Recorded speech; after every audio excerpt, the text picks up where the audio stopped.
ngivuka ngihlushwa izinto ezimbili enhlizweni yami manje ngithi angihlanganise kule video uzothatha oyithathayo ushiye oyishiyayo.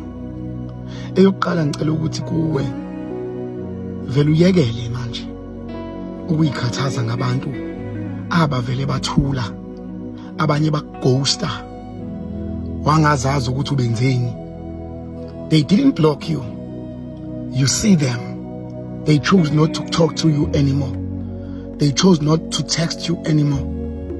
You are bothering yourself uyazibuza ngimenzeni usibanibani ngimenzeni usibanibani. Even you call them, they don't take your calls. When ubafonela kuba ama miss calls ababuyeli la kuwena, bathumela ama message ba bluetick ababuyeli kuwena. Musa lokuyikhathaza uyishaya uyibuza kahle kahle ngibenzeni. You can't control about how people wanna treat you. You can't. So musa ukuyihlupa, musa ukuyishaya ngokuthi kazi ngibenzeni, ngoba empilweni siyona sazi, siyona singazi. Kodwa leyo kona ungazi into ongasoze wayicontrol. If wabona ungazi, they should have came to you and told you ukuthi angithandanga ukuthi nokuthi. Yabona leyo ukuthi balindele ukuthi wena uzoloku ubakhothamela uloku uncetheza just because bayazi ukuthi bona bayinto ethize and sebejwayele ukukhothanyelwa abantu. Sure for sure nawe uzoloku uyihlupha ngokubuyela kubona ubabuthi wenzani. Musu ukuyikhathaza. Impilo inkulu kakhulu, impilo ijule kakhulu, baningi abantu la eminyango. If bewukuthi uNkulunkulu befanele asebenze bona ashintshe impilo yakho, uNkulunkulu angathumela ngisho amatshe ashintshe impilo yakho. One loy.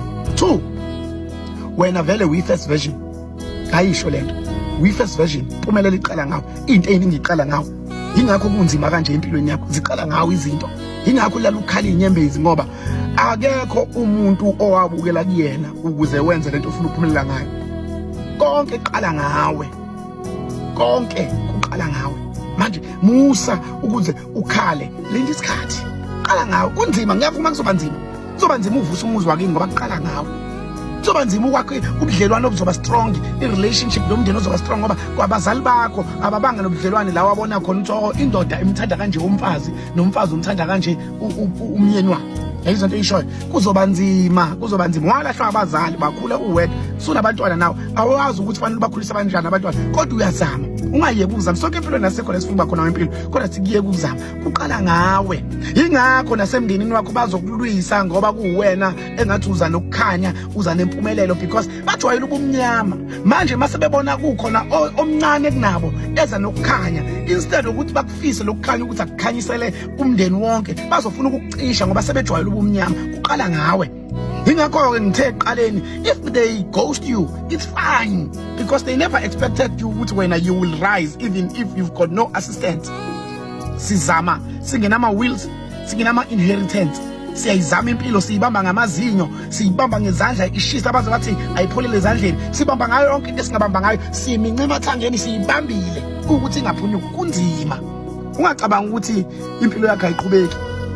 Ungacabanga ukuthi impilo yakho indawonye ayimile ndawonye. Uyakhumbula ukuthi wawunjani? Impilo yakho yayiworse nalento eyiyo manje. Bonga nje ukuthi awukho la owawukhona, as much as ungakabi khona la ufisa ukuba khona, kodwa nje bonga ukuthi kodwa mengibheke emuva ngiyamangala.